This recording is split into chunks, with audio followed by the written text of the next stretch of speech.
Point media. Prashanth Varma ప్రయోగాలకు care of అడ్రస్గా నిలిచారు. కల్కి, జాంబిరెడ్డి ఇలా అన్నీ కూడా డిఫరెంట్ జానర్సే.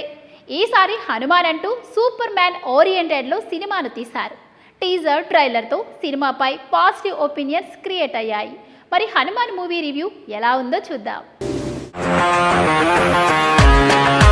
స్టోరీ విషయానికి వస్తే మైకేల్ చిన్నప్పుడు సూపర్ హీరో అవుదామని కలలు కంటూ ఉంటాడు. అందుకోసం అడ్డుపడ్డ తల్లిదండ్రులను కూడా చంపేస్తాడు.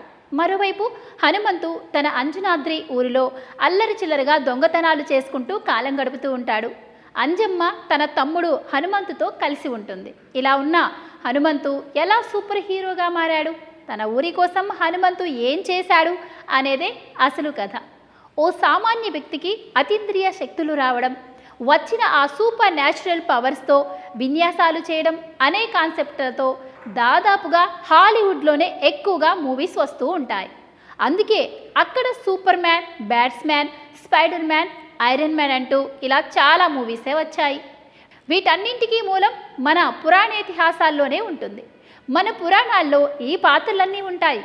ఇక ఇప్పుడు ప్రశాంత్ వర్మ అలాంటి కాన్సెప్ట్నే సెలెక్ట్ చేసుకున్నారు. ఇలాంటి సూపర్ హీరో కథలు పిల్లలకు భలే నచ్చుతూ ఉంటాయి. కొంచెం లాజిక్ యాడ్ చేస్తే చాలు, పెద్దవాళ్ళు కూడా ఇష్టపడతారు. ఇక సినిమా స్టార్టింగే ఇంట్రెస్టింగ్గా ఉంటుంది. హనుమంతు పాత్రకు ఎప్పుడైతే సూపర్ న్యాచురల్ పవర్స్ వస్తాయో సినిమా స్కోపే మారిపోతుంది. సెకండ్ హాఫ్లో ఎలివేషన్ల సీన్లను లెక్కపెట్టలేం. ప్రతి సీను ఎలివేషన్లా ఉంటుంది. కొండ లాంటి బండను అవలీలగా ఎత్తే సీన్ అద్భుతంగా ఉంటుంది. బుల్లెట్ల వర్షంతో వెనకాల శ్రీరాముని రూపం రావడం, ఆ సీన్లోని బీజిఎం అన్నీ కలిపి దండం పెట్టేలా చేస్తాయి. ప్రీ క్లైమాక్స్ నుంచి క్లైమాక్స్ వరకు అద్భుతంగా ఉంటుంది. ఇంత తక్కువ బడ్జెట్లో ఇంత అవుట్పుట్ తీసుకొచ్చాడా అని ఆశ్చర్యమేస్తుంది. టెక్నికల్గా ఈ మూవీ హై స్టాండర్డ్లో ఉంది. విజువల్స్, బ్యాక్గ్రౌండ్ మ్యూజిక్ మతిపోగొట్టేలా ఉన్నాయి.